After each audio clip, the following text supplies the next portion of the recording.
जय हिंद दोस्तों, स्वागत करता हूँ आपका हमारे channel let's know with aspirant में। तो दोस्तों, काफ़ी लंबे टाइम के बाद हम वापस आ चुके हैं अपनी वीडियो के साथ और अब से आपको मेरे चैनल पर रेगुलर इंटरवल पर वीडियोस मिलती रहेंगी और वर्ल्ड अपडेट्स भी मिलती रहेंगी। तो दोस्तों, आप लोगों ने अपनी आम जिंदगी में कोई ना कोई ऐसी चीज़ें ज़रूर देखी होंगी या यूज़ की होंगी जो टाटा एंड सन्स के द्वारा मैन्युफैक्चर्ड होंगी, चाहे वो टी से लेकर टेक्नोलॉजी, स्टील से लेकर कार, इंफ्रास्ट्रक्चर से लेकर ट्रेडिंग एंड इन्वेस्टमेंट हो या आईटी सेक्टर से लेकर डिफेंस मैन्युफैक्चरिंग हो। और आज हम जानेंगे, क्या सच में टाटा की मार्केट वैल्यू पाकिस्तान की टोटल जीडीपी से ज़्यादा है? क्यों टाटा करती है भारतीय लोगों के दिलों पर राज? कैसे हुई थी टाटा की शुरुआत और कैसे टाटा करता है भारत को ग्रो करने में मदद? So without wasting any time, let's begin. तो दोस्तों, हुआ ये है कि टाटा ग्रुप के जितने भी कंपनीज हैं लगभग सब ने बहुत अच्छे नंबर में रिटर्न दिए हैं और 1868 में स्टार्ट हुई ये कंपनी आज के करेंट डेट में इतनी बड़ी हो गई है कि इसकी वैल्यू पूरे पाकिस्तान की टोटल जीडीपी से ज़्यादा हो चुकी है। तो टाटा ग्रुप की सभी कंपनीज का टोटल मार्केट कैपिटलाइजेशन देखें तो वो है $365 बिलियन, जो भारतीय रुपए में बात करें तो होता है करीब 30.3 लाख करोड़ रुपए। और आईएमएफ के अकॉर्डिंग पाकिस्तान की जो जीडीपी है वो $341 बिलियन है। हालांकि कई ऑर्गेनाइजेशंस अलग अलग आंकड़े प्रेडिक्ट करते हैं। उसी तरह अगर आप वर्ल्ड बैंक के आंकड़े को देखेंगे तो उनके अकॉर्डिंग पाकिस्तान की टोटल जीडीपी $376 बिलियन है, जो लगभग टाटा की वैल्यू के लगभग 10 से 11 बिलियन डॉलर्स का ही गैप दिखता है। पर टाटा ग्रुप जिस तरह ग्रो कर रहा है, हो सकता है वो आने वाले टाइम में टाटा वर्ल्ड बैंक के एस्टीमेट को भी ब्रेक कर दे, जिसमें अकेले टाटा कंसल्टेंसी सर्विसेज यानी टीसीएस की वैल्यू 15 लाख करोड़ रुपए रही, जो इसे भारत की दूसरी सबसे बड़ी कंपनी बनाता है। और मैं आपको बता दूं, जो पहली सबसे बड़ी कंपनी है वो है रिलायंस, जिसकी वैल्यू 20 लाख करोड़ रुपए है। लेकिन दोस्तों, आज टाटा भारत की मोस्ट फेमस और सक्सेसफुल कंपनीज में से एक मानी जाती है। लेकिन क्या आपको पता है कि ये कंपनी रातों रात या महज 5-10 साल में इतनी बड़ी नहीं बन गई? इसे इस मुकाम तक पहुंचने में लगभग 170 साल का लंबा टाइम लगा। तो बात शुरू होती है 1858 से, जब गुजरात के एक कॉटन एक्सपोर्ट बिजनेसमैन नसरवान जी टाटा ने डिसाइड किया कि वो जमशेद जी टाटा यानी अपने बेटे को अपने बिजनेस एक्सपेंशन के लिए हांगकांग भेजेंगे। अब देखिए, आज तो ये सुनने में बड़ा नॉर्मल सा लगता है कि कोई बड़ा बिजनेसमैन अपने बेटे को बाहर पढ़ने के लिए भेज रहा है, लेकिन ये तब की ही बात है जब 1857 की क्रांति भारत में फैलनी शुरू हो गई थी और एयर ट्रैवल इन्वेंट होने में अभी भी 55 साल बचे थे और ना ही तभी शिप्स की टेक्नोलॉजी उतनी अच्छी थी जिस रूट से जाना खतरों से खाली भी नहीं होता था। तो 1859 में जमशेद जी टाटा जब 20 साल के थे तब उन्हें उनकी फैमिली के साथ हांगकांग भेज दिया गया। ऑलमोस्ट 10 साल तक अपने फादर की गाइडेंस में रहने के बाद 1868 में बॉम्बे ट्रेडिंग कंपनी की शुरुआत कर मैग्निफिसेंट टाटा बिजनेस की नींव रख दी। इसके बाद इन्होंने 1877 में नागपुर में टेक्सटाइल मिल खोली, जिसका नाम इम्प्रेस मिल्स रखा गया। रियलिटी में इसके बाद ही टाटा सन्स के सक्सेस की लेगेसी शुरू हो गई, जो 150 साल से ज़्यादा आज भी एज यूजुअल जारी है। फिर भारत का पहला 5 स्टार होटल खोला और ये भारत का पहला होटल था जिसमें गेस्ट्स के लिए इलेक्ट्रिसिटी की फैसिलिटी भी दी गई। और क्या आप गेस कर सकते हैं कि ये कौन सा होटल था? तो ये था मुंबई का आलीशान द ताजमहल होटल, जिसके साथ साथ टाटा ने हॉस्पिटैलिटी सेक्टर में भी कदम रखा, जो एक साल में 4000 करोड़ से ज़्यादा का रेवेन्यू जनरेट करती है। और साल 1904 में जब जमशेद जी टाटा का देहांत हुआ तो इसके साथ वो टाटा की शानदार लेगेसी छोड़ गए। अब 1907 तक टाटा ग्रुप की पहली steel company Tata iron and steel company की शुरुआत भी हो चुकी थी, जिसे हम आज टाटा स्टील के नाम से जानते हैं। और अब टाइम आ गया था फर्स्ट वर्ल्ड वॉर का, जब सारे देश वर्ल्ड वॉर की तैयारी करने लगे। और 1914 में जब वर्ल्ड वॉर स्टार्ट हुआ तब ब्रिटिश एम्पायर को स्टील की ज़रूरत पड़ने लगी और ये मौका टाटा स्टील के लिए सोने पे सुहागा जैसा रहा, क्योंकि टाटा स्टील का यूज़ किया गया टैंक्स को बनाने में, हथियार और रेलवे ट्रैक्स को बनाने में। और टाटा स्टील ने ब्रिटेन की काफ़ी मदद की, जिसने ब्रिटेन को ये स्टेटमेंट देने पर मजबूर कर दिया कि टाटा ने ही हमें वॉर में बचाया। फिर एजुकेशन सेक्टर में भी टाटा ने 1911 में बेंगलुरु में IISc की स्थापना की। दोराबजी टाटा ने कंपनी को 1932 तक संभाला। फिर 1938 में दोराबजी टाटा के ही long distance cousin JRD Tata ने इसका कार्यभार संभाला, जिनका फुल नेम जहांगीर रतनजी दादाभाई टाटा है। और बचपन से ही पायलट बनने का पैशन होने के नाते 1932 में हमारे देश की पहली एयरलाइंस टाटा एयरलाइंस की इन्होंने शुरुआत की, जिसे बाद में एयर इंडिया का नाम दे दिया गया। फिर इसके बाद इन्होंने 1939 में टाटा केमिकल से स्टार्ट करके केमिकल इंडस्ट्री में भी एंटर किया। अब ये सारी चीज़ें तो इंडिपेंडेंस से पहले हुई, और जब 1947 में भारत को आज़ादी मिली तो हमारे फ्रीडम फाइटर्स जैसे गांधी जी, भगत सिंह जी, जवाहरलाल नेहरू, विवेकानंद, सरदार पटेल जैसे लोग सोशलिज्म में विश्वास रखते थे। और जवाहरलाल नेहरू PM बने तो उन्होंने देश के सभी बिजनेस और इंस्टीट्यूशंस को नेशनलाइज करने का फैसला किया, और सरकार ने टाटा एयरलाइंस को नेशनलाइज कर दिया। इसके कारण से ही टाटा एयरलाइंस का नाम एयर इंडिया कर दिया गया था। अब ये फैसला किसी नॉर्मल सिटीजन के लिए तो बहुत ही अच्छा था, पर किसी प्राइवेट ऑनर के लिए तो ये बहुत बड़ा सेटबैक होता है। पर JRD टाटा जैसे लोग ये मानते थे कि बिजनेस सिर्फ प्रॉफिट के लिए नहीं होता, ये नेशन बिल्डिंग के लिए भी हो सकता है। और इन्होंने टाटा का सबसे लंबा कार्यभार संभाला, जिसमें इन्होंने 1945 में टाटा मोटर्स और टाटा इंडस्ट्रीज़ की स्थापना की। फिर 1962 में टाटा टी और टाटा एक्सपोर्ट की स्थापना की। और इनकी ही एक चाय वेस्टर्न कंट्रीज़ में आजकल चलती है, जिसे टेटली टी के भी नाम से जानते हैं। अब इसके बाद 1968 में देश की पहली इंफॉर्मेशन टेक्नोलॉजी IT कंपनी की शुरुआत भी की, जिसे टाटा कंसल्टेंसी सर्विसेज या शॉर्ट में TCS के नाम से जाना जाता है। फिर आते हैं हमारे आपके सबके चहेते श्री रतन टाटा। इनके आने से पहले 1972 तक नेल्को, जो इनका इलेक्ट्रॉनिक बिजनेस था, जो एक रेडियो मैन्युफैक्चरिंग कंपनी थी, उस टाइम तक इनकी मार्केट वैल्यू टोटल बस 2% ही थी। और रतन टाटा ने सजेस्ट किया कि रेडियो मैन्युफैक्चरिंग के बदले नई टेक्नोलॉजी में इन्वेस्ट करना होगा, जैसे सैटेलाइट कम्युनिकेशंस।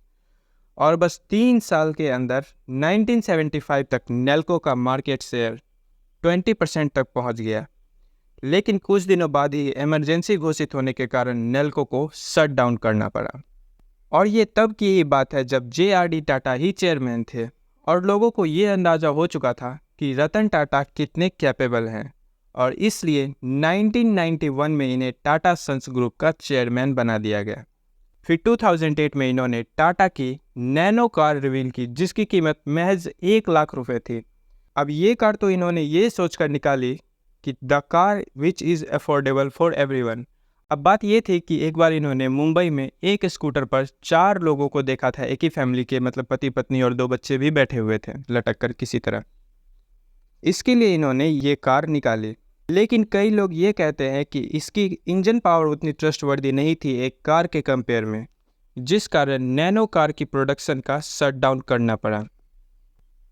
लेकिन हमारी बेसिक ह्यूमन साइकोलॉजी इस चीज़ में बिलीव करती है कि जो चीज़ सस्ती है वो चीज़ तो घटिया ही होगी। और मान लीजिए अगर आप उस टाइम ये कार लेकर आते तो आपके पड़ोसी भी क्या कहते, हाँ देखो ये कैसी कार लेकर आया है, जो सबसे सस्ती कार है। और इस बात का फ़ायदा बाकी कॉम्पिटिटर मोटर व्हीकल कंपनीज ने बहुत उठाया इसको डी वैल्यू करने में। खैर ये एक अलग टॉपिक है। लेकिन 2008 में ही टाटा मोटर्स ने जैगुआर लैंड रोवर कंपनी को टेक ओवर कर लिया, जो उस टाइम ब्रिटेन की बिगेस्ट कार मैन्युफैक्चरिंग कंपनी थी। और शॉकिंग बात यह है कि जब इस $2.3 बिलियन वैल्यू की कंपनी को टाटा टेक ओवर करने गई तो इनके वर्कर्स ने खुद कहा कि हम खुद चाहते हैं कि टाटा हमें टेक ओवर कर ले। अब ये तो हम आ गए हाल के टाइम तक, लेकिन एक बार अगर हम फ्लैशबैक में चलें तो कई बार ऐसे इंसिडेंट्स हुए जो ये बताएंगे टाटा ग्रुप बाकी कंपनी से क्यों अलग है। अब आपने स्वामी विवेकानंद के शिकागो वाले स्पीच के बारे में तो सुना ही होगा, लेकिन शिप से जब विवेकानंद शिकागो जा रहे थे तब उस शिप में जमशेदजी टाटा उनसे मिले, और स्वामी विवेकानंद से ही इंस्पायर होकर जमशेदजी ने वर्ल्ड क्लास साइंस इंस्टीट्यूट बनाने का डिसीजन लिया, और इसके लिए 1898 में इन्होंने 30 लाख रुपए का दान किया। जो सोचिए आज के टाइम पर हम 30 लाख सोचते हैं तो हमें कितना बड़ा अमाउंट लगता है, और ये उस टाइम की बात है जब 1 पैसे 2 पैसे की भी वैल्यू बहुत ज़्यादा होती थी। जिसकी हेल्प से भारत का नंबर 1 इंस्टीट्यूशन IISc बेंगलोर की स्थापना की गई। और बड़प्पन इतना बड़ा कि इन्होंने फेम के लिए इस इंस्टीट्यूट का नाम टाटा से रिलेटेड नहीं रखा। दूसरा इंसिडेंट, 19th सेंचुरी में 1887 के उतने पुराने टाइम में जब इम्प्रेस मिल्स को 10 साल हो चुके थे, और सोचिए उस टाइम लोग क्या सोचते होंगे, काम, ट्रेन, मेहनत मजदूरी या अच्छा न्यूट्रिशियस खाना। लेकिन जमशेदजी टाटा ने उस टाइम ह्यूमन रिसोर्स डेवलपमेंट के बारे में सोचा और मिल के कर्मचारियों और मजदूरों को किस तरह ज़्यादा लंबे टाइम तक सस्टेन किया जाए, और उसके लिए इन्होंने ग्रेचुइटी और पेंशन फंड निकाले। फिर 1895 में एक्सीडेंट इंश्योरेंस पॉलिसी बनाई और 1901 में प्रोविडेंट फंड जैसे स्कीम्स निकाली। तीसरा इंसिडेंट, फर्स्ट वर्ल्ड वॉर और जापान में आए बड़े अर्थक्वेक के कारण बाजार गिरने लगे और 1923 में वर्ल्ड में फाइनेंशियल क्राइसिस आ गई। तब 1924 में टाटा स्टील के वर्कर्स के पेमेंट के लिए दोराबजी टाटा ने अपनी पूरी 1 करोड़ की प्रॉपर्टी गिरवी रख दी, जिसमें उनकी पत्नी का 245 कैरेट का बेशकीमती हीरा भी शामिल था। फिर बाद में दोराबजी टाटा ने अपनी सारी प्रॉपर्टी टाटा चैरिटेबल ट्रस्ट को सौंप दी और ट्रस्ट ने इसकी हेल्प से Tata memorial hospital, Tata institute of fundamental research जैसे इंस्टीट्यूशंस की स्थापना की। अब एक बिजनेसमैन और एक इंडस्ट्रियलिस्ट में क्या फ़र्क होता है, ये आप टाटास के बारे में जानने के बाद बता पाएंगे।